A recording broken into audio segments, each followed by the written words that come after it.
Hello guys, welcome back to my channel. कैसे हैं आप लोग? आई होप आप लोग सब अच्छे होंगे। मैं बिल्कुल ठीक हूँ। मैंने अपनी लास्ट वीडियो में बात की थी मेरा जो प्रेगनेंसी में हाई बीपी था उसके सिम्टम्स से रिलेटेड, और इस वीडियो में मैं बात करने वाली हूँ कि हाई बीपी की वजह से मुझे क्या कॉम्प्लिकेशन हुए थे और उसे मैंने कैसे टैकल किया।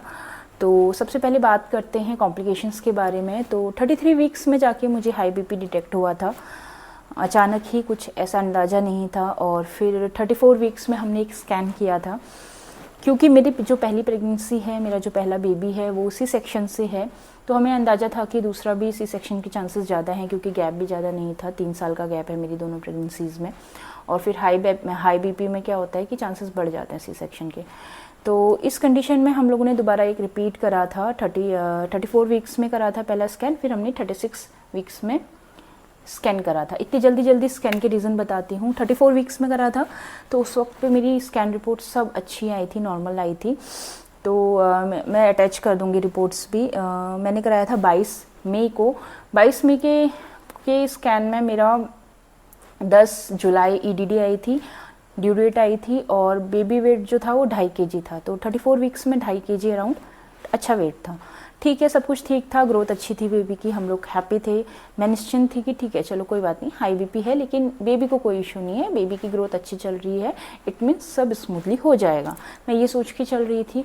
लेकिन प्रॉब्लम क्या थी कि ना, मेरी तबीयत ठीक नहीं रह रही थी। हाई बीपी तो मुझे था ही, साथ में मुझे कफ भी था बहुत ज़्यादा वाला। और कफ मुझे एंड के 2 महीनों में ही हुआ था, मतलब 8 मंथ की स्टार्टिंग में ही मुझे कफ हुआ था। गर्मी के टाइम पे कफ आप लोग अंदाज़ा लगा दीजिए। और कफ भी ऐसा वैसा नहीं, बहुत खतरनाक वाला कफ। मतलब हम लोग नॉर्मली भी जब खांसते हैं तो हमारी चेस्ट में कितना दर्द होता है, खांसते खांसते हमारे सर में ये नसें खींचने लग जाती हैं, यहाँ दर्द होता है, पेट में दर्द होता है। और प्रेगनेंसी में कफ़ होना तो आप लोग अंदाज़ा लगा लीजिए कितनी दिक्कत होती होगी। 8 मंथ में जाके कफ़ होना, तो बहुत दिक्कत में मैं थी। मैं सो नहीं पाती थी रात को खांसते हुए, खांसते खांसते मुझे वॉमिट हो जाती थी, मतलब बहुत ज़्यादा प्रॉब्लम में मैं थी। हाई बीपी तो था ही, चलो ठीक है, उसकी मेडिसिन ले रही हूँ, लेकिन कफ़ ने मुझे ज़्यादा परेशान किया था। और कफ़ के चलते ही मुझे आगे जाके कॉम्प्लिकेशन भी हुए थे डिलीवरी के टाइम पे, उसकी मैं एक अलग वीडियो बनाऊंगी। तो बात करते हैं हाई बीपी को लेके। हाई बीपी मेरा डिटेक्ट हुआ 33 वीक्स में। 34 वीक्स में मैंने स्कैन किया, उसमें सब कुछ अच्छा आया।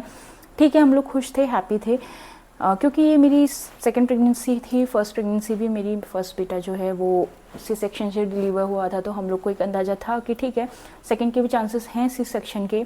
और वैसे भी डिफरेंस कम है, 3 साल का डिफरेंस है, तो हम लोग रेडी थे for C section. But 34 weeks हुए थे, उसके बाद 36 वीक्स में हमने एक स्कैन रिपीट कराया, क्योंकि मेरी तबीयत ठीक नहीं चल रही थी। और हमने सोचा ठीक है, अभी 36 वीक्स से हमें एक अंदाज़ा मिल जाएगा बच्चे की ग्रोथ का, उसके अकॉर्डिंग हम सी सेक्शन करा लेंगे जो भी रहेगा 37-38 वीक्स में। तो जब स्कैन रिपोर्ट आई थी हमारी 36 वीक्स वाली, तो उसने तो हमारे, कहते हैं ना कि पैरों के नीचे से ज़मीन खिसक गई थी। हुआ कुछ यूँ था कि मेरे बच्चे की ग्रोथ जो है वो रुक गई थी 34 वीक्स पर ही। मतलब जो मैंने लास्ट स्कैन कराया था, और जो मेरा 36 वीक्स वाला स्कैन था, मैंने लास्ट स्कैन कराया था 22 मई को, और रिपीट मैंने स्कैन किया था 6 तारीख को, 6 जून को। तो 2 हफ्ते में ग्रोथ होनी चाहिए थी कुछ बच्चे की, जो नहीं हुई थी। 2.5 kg का 2.5 kg ही था। मैं इसकी डिटेल्स भी ऐड कर दूंगी, स्कैन रिपोर्ट्स। 2.5 kg का बच्चा 2.5 kg ही था, कुछ ज़्यादा डिफरेंस नहीं आया था। ऐसा लग रहा था कि सेम ही रिपोर्ट्स हैं, मतलब इतनी मैच कर रही थी। बस ईडीडी जो मेरी थी 2 जुलाई से मेरी पहुंच गई थी 10 जुलाई, ईडीडी पहुंच गई थी। बच्चे का वजन में सिर्फ 50 ग्राम का डिफरेंस था 2 हफ्तों में।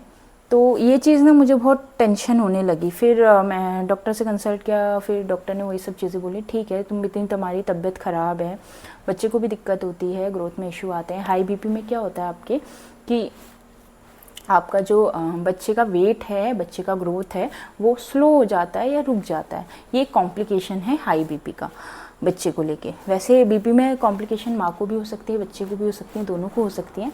बट मेरे बेटे के साथ ऐसा हुआ था कि उसकी ग्रोथ रुक गई थी 34 वीक्स में। तो जब हमारे पास रिपोर्ट आई 36 वीक्स की, तो हम लोग बहुत टेंस्ड हो गए थे, कुछ समझ में नहीं आया था। जो मेरे वीडियो ब्लॉग्स रेगुलरली देखते हैं उन्हें पता होगा, मैंने यहाँ पे शेयर भी किया था, आप लोग से सजेशन भी मांगा था, आपका एक्सपीरियंस भी पूछा था, अगर किसी के पास कोई एक्सपीरियंस है इससे रिलेटेड, उन्होंने क्या किया था, सब कुछ मैंने यहाँ पर पूछा था। तो 36 वीक्स पे ये हुआ। फिर डॉक्टर से दोबारा से हमने सजेशन लिया, तो डॉक्टर ने बोला ठीक है, 36 वीक्स अभी हो रहे हैं, 37 वीक्स में सेफ़ होता है। आपका जो डिलीवरी रहता है 8.5 महीना तुमको कंप्लीट हो जाएगा। हम सी सेक्शन कर सकते हैं, ऐसा कोई इशू नहीं है। 2.5 किलो का बच्चा ठीक है, सेफ़ होता है, ऐसा कोई कम वेट नहीं है। लेकिन वही होता है ना कि एक मन में भी रहता है कि हाँ, स्कैन रिपोर्ट में ना कभी भी बच्चे का वेट आप श्योरिटी के साथ नहीं कह सकते, क्योंकि आपने देखा होगा स्कैन रिपोर्ट में वेट के साथ में लिखा होता है प्लस माइनस इतना वेट। तो मैं वही सोच रही थी कि अगर इससे कम वेट हुआ तो मैं क्या करूँगी, और इस टाइम पीरियड में जो मुझे रुकने के लिए कहा गया था या जो मुझे रुकना चाहिए था उस बीच कुछ हो जाएगा तो मैं क्या करूँगी, क्योंकि हाई बीपी में चांसेस होते हैं स्टिल बर्थ के या प्रीटर्म डिलीवरी के, ये सब चांसेस होते हैं। तो वही सब चीज़ें मेरे मन में चल रही थी जिसको लेके मैं बहुत टेंशन में थी। डॉक्टर ने बोला ठीक है, कोई बात नहीं, ठीक है बच्चा, आप टेंशन मत लो, आप ऐसा करो, अभी कोशिश करो कि बच्चे का वज़न जितना तुम्हारे पास टाइम है ज़्यादा से ज़्यादा बढ़ा सको, उसकी ग्रोथ अच्छी हो जाए तो ज़्यादा बेटर रहेगा। तो आप लोग सब पूछ रहे थे कि मैंने क्या किया बच्चे का वज़न बढ़ाने के लिए। मेरे पास अराउंड 1 हफ्ते का टाइम था। मेरा नेक्स्ट स्कैन जो हुआ फिर से, वो हुआ 14 तारीख को, 14 जून को। तो 6 जून से 14 जून के बीच मैंने क्या क्या किया वो मैं आपसे बताती हूँ। सबसे पहले मैंने बीपी की डोज़ बढ़ा दी थी, सुबह शाम ले रही थी, 3 टाइम ले रही थी, 2 टाइम ले रही थी, हाँ 2 टाइम ले रही थी, और 2 टाइम में बीपी की दवाई ले रही थी सुबह शाम। उसके अलावा मैं ले रही थी L-arginine सैचे। बहुत सी प्रेग्नेंट लेडीज़ हैं जो यहाँ पे वो जानती होंगी, मोस्टली आपको 3rd ट्राइमेस्टर में दिया जाता है। अगर आपका वाटर लेवल कम है, एमनियोटिक फ्लूइड कम है, उसको बढ़ाने के लिए भी दिया जाता है, जो बच्चे की ग्रोथ में भी हेल्प करता है। तो ये बहुत ही इंपॉर्टेंट है, जिसको नहीं पता है वो एक बार अपने डॉक्टर से कंसल्ट कर ले इस चीज़ को लेके, आपकी डॉक्टर आपको ज़रूर रिकमेंड करेंगे। तो L-arginine सैचे मैंने पीना स्टार्ट किया था, दिन के 2 पीती थी वो भी। पहले मैं 1 ले रही थी, वो भी मैंने 2 कर दिए थे। दवाई मेरी सिर्फ इतनी थी, बच्चे की ग्रोथ बढ़ाने से रिलेटेड मुझे कोई दवाई नहीं दी गई थी। उसके अलावा डॉक्टर ने मुझे बोला था कि प्रोटीन रिच डाइट लो। अगर वेज खाती हो तो पनीर खाओ, सोया खाओ, अगर नॉन वेज खाती हो तो एग बेस्ट है प्रोटीन के लिए। मेरे पास 1 हफ्ते का टाइम था। उस 1 हफ्ते में मैंने सोचा कि ज़्यादा से ज़्यादा मैं प्रोटीन रिच डाइट लूँ, स्ट्रेस कम लूँ, क्योंकि स्ट्रेस से बीपी बढ़ता है। मुझे स्ट्रेस नहीं लेना था। हो जाता है स्ट्रेस, आई नो, बट क्या होता है ना, स्ट्रेस ना लेने के लिए आपको अपना माइंड डाइवर्ट करना होता है, किसी और चीज़ में अपना दिमाग लगाना होता है। तो मैंने अपना सारा दिमाग इसी में लगाया कि कैसे मैं अपने बच्चे का वज़न बढ़ा सकती हूँ, कैसे मैं अच्छा खा सकती हूँ। सुबह उठते ही मैं सबसे पहले बनाना लेती थी फ्रूट्स में। मैंने पूरी प्रेगनेंसी में अपनी बनाना लिया है। बनाना बहुत हेल्दी है, पोटेशियम बहुत ज़्यादा होता है। अगर आप चाहें तो आप भी ट्राई कर सकते हैं। बनाने ने मुझे बहुत हेल्प किया। मैं मॉर्निंग में उठते ही 2 बनाना लेती थी। उसके अलावा मैं फिर खाने में मैं डायरेक्ट बता रही हूँ, ऐसा कुछ फिक्स नहीं है। जो मैंने चीज़ें ज़्यादा खाई हैं, देखिए मैंने रोटी राइस कम कर दिया था, ठीक है। मैं 2 रोटी या थोड़ा सा चावल लेती थी, लेकिन मैं सब्ज़ी दाल ये सब ज़्यादा खा रही थी। सीज़नल जो भी सब्ज़ी है, सीज़नल जो भी फ्रूट है, दाल है, ये सब मैं ज़्यादा ले रही थी। प्रोटीन रिच डाइट लेनी है, आप पनीर ले सकते हैं, आप टोफू ले सकते हैं, आप सोया ले सकते हैं। जो मैं ले रही हूँ मैं वो बता रही हूँ, और भी बहुत सारे ऑप्शन हो सकते हैं। आप एग ले सकते हैं। तो ये सारी चीज़ें थी। पनीर तो मेरा आप कह लीजिए कि 3 दिन में 3 बार मैं पनीर खाती ही थी। मैंने अपने दूध वाले भैया को बोल दिया था कि डेली पनीर दे के जाना, तो वो डेली पनीर दे के जाते थे। और वो पनीर में 250 ग्राम पनीर होता था, और मैं 3 टाइम में उसको डेली फिनिश करती थी। तो ये था मेरा। और 2 टाइम मैं दूध पी रही थी। पहले मैं 1 ही टाइम पीती थी, वो भी कभी कभी मैं मिस कर देती थी क्योंकि मुझे दूध पसंद नहीं था। लेकिन उस लास्ट वीक में मैंने 2 टाइम दूध पिया है, मॉर्निंग में, इवनिंग में। मेरा प्रोटीन पाउडर ख़त्म हो गया था। मैंने नया डब्बा प्रोटीन पाउडर का लाया। 1 हफ्ते बचे थे मेरे सी सेक्शन होने में, और 1 हफ्ते के पहले मैंने नया डब्बा प्रोटीन पाउडर का लाया, और वो डब्बा मैंने अपनी डिलीवरी से पहले फिनिश किया।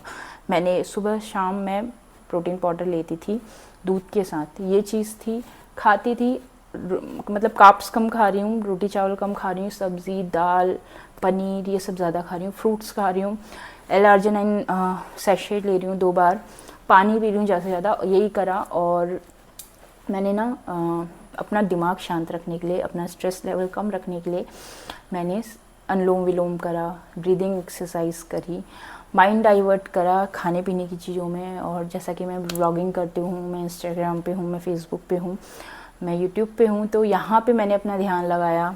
मेरा एक बेटा है, उसके पीछे ध्यान लगाया, और स्ट्रेस लेवल मैंने इस तरीके से कम किया, क्योंकि स्ट्रेस से बीपी आपका बहुत जल्दी बढ़ता है, सभी को पता है। तो ये चीज़ मैंने करी। खाने पीने में भी मैंने ये चीज़ करी। 1 हफ्ता 6 तारीख को मेरा स्कैन हुआ था, दोबारा मेरा स्कैन रिपीट हुआ 14 तारीख को।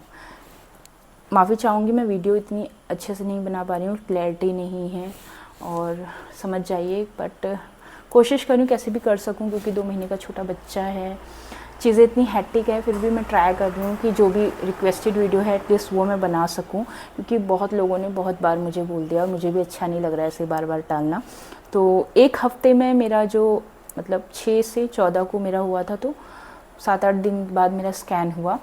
तो आप लोग सच नहीं मानेंगे, मैं स्कैन रिपोर्ट यहाँ पे ऐड कर दूँगी, मेरी 3rd वाली जो है 14 तारीख की। मेरा बेबी वेट 3 kg प्लस आया था और जो मेरी ड्यू डेट थी वो जो मेरी 10 पहुँच गई थी वो 3 आ गई थी, 3 जुलाई। और जब मेरी रिपोर्ट मेरे हाथ में आई ना, मुझे बिलीव नहीं हो रहा था कि ये मेरी ही रिपोर्ट्स हैं। मतलब एक हफ्ते में 7-8 दिन में इतना डिफरेंस कैसे हो सकता है? कि लास्ट जो स्कैन हो वो मेरा गड़बड़ हो सकता है कि ये गड़बड़ हो, कुछ भी हो सकता है, क्योंकि जो स्कैन में रिपोर्ट वेट लिखा होता है ना बच्चे का, एग्जैक्टली वेट वो होता नहीं है, उसमें प्लस माइनस आगे जो लिखा रहता है वो होता है। ये मेरा गवर्नमेंट का स्कैन था तो उसमें प्लस माइनस भी कुछ नहीं लिखा था, नॉर्मली रिपोर्ट मतलब वेट लिखा हुआ था। ठीक है, सब कुछ ठीक हो गया, मैं इतनी खुश हो गई। 14 तारीख को फिर हम लोग डॉक्टर के पास गए, डॉक्टर ने रिपोर्ट्स देखी, डॉक्टर ने बोला देखो सब सही है, सब नॉर्मल है, तुम फालतू में टेंशन ले रही थी। डॉक्टर मेरी काफ़ी अच्छी थी, उन्होंने बहुत अच्छे से मुझे मतलब इन सब चीज़ों को लेके, एक कहता है ना कि कोई प्यार से समझाता है, कोई बोलता है कि तुम फालतू में टेंशन ले रहे, नहीं लेने, इस टाइप से। तो उन्होंने बोला कि ठीक है सब नॉर्मल है, हो सकता है तुम्हारा जो पहला स्कैन है वो गड़बड़ हुआ हो, या हो सकता है अभी क्या खाया तुमने, मतलब क्या प्रोटीन, मतलब वो जो मैंने कहा मैम जो आपने सजेस्ट किया मैंने वही किया। तो ठीक है, ये सब चीज़ें हो गई, तो हम लोग काफ़ी हैप्पी थे, सब कुछ खुश थे। लेकिन एक कहते हैं कि ना मन में डाउट तो था ही, क्योंकि बच्चा तो मेरा 37 वीक्स में हम लोग डिलीवर कर रहे थे, तो थोड़ा प्रीमेच्योर तो था, क्योंकि मेरा कबीर जो है वो पूरा 40 वीक्स उसने कंप्लीट किया था और अच्छा खासा हेल्दी था, 3.5 kg से ऊपर का था। और दूसरा बच्चा 37 वीक्स में 2.5-3 kg का होगा भी नहीं होगा, वो भी मतलब एक डाउटफुल आ जाता ना, इतना मतलब एक रिपोर्ट में इतनी डिफरेंस, मतलब एक हफ्ते की रिपोर्ट में इतना डिफरेंस, तो समझ में नहीं आ रहा था। ठीक है, ये सब हो गया। 14 तारीख को मेरा स्कैन हुआ था, 16 तारीख को मेरी सी सेक्शन की डेट फाइनल हुई। और जब मेरा बेटा डिलीवर हुआ, पृथ्वी डिलीवर हुआ, तो उसका वेट 3 kg पूरा नहीं था, 3 से कम ही था, 2.8 के आसपास वो था। और 37 वीक्स में डिलीवर हुआ। जब डिलीवर हुआ था सी सेक्शन, मतलब मेरा जो है वो भी मैं स्टोरी आपसे शेयर करूँगी, बहुत ही कॉम्प्लिकेटेड है वो। मेरी लाइफ के सबसे ज़्यादा मुश्किल 2 घंटे रहे हैं वो। बहुत कुछ हुआ था, बहुत कुछ। मेरा बेटा रोया नहीं था पैदा होने के बाद, और उसको जॉइंटिस हो गया था, वो NICU में था, मतलब जो भी है सारी चीज़ें वो भी मैं डिटेल में आपसे शेयर करूँगी। तो इस वीडियो में इतना ही, वीडियो ये बहुत लंबा हो गया है, इसलिए मैं एक एक टॉपिक लेके बना रही हूँ। तो अभी भी आप लोग को कोई डाउट है तो प्लीज़ कमेंट सेक्शन में बताइएगा, मैं कोशिश करूँगी कि मैं आपके डाउट्स क्लियर कर सकूँ। और कोई आपको मतलब और कोई टॉपिक पे, रिक्वेस्टेड टॉपिक पे वीडियो चाहिए तो आप प्लीज़ मुझे बताइएगा, वो भी मैं बनाने की कोशिश करूँगी जितनी जल्दी हो पाएगा। तो आज के लिए इतना ही, नेक्स्ट वीडियो में मिलते हैं, तब तक के लिए अपना ख्याल रखिए, बाय बाय, टेक केयर।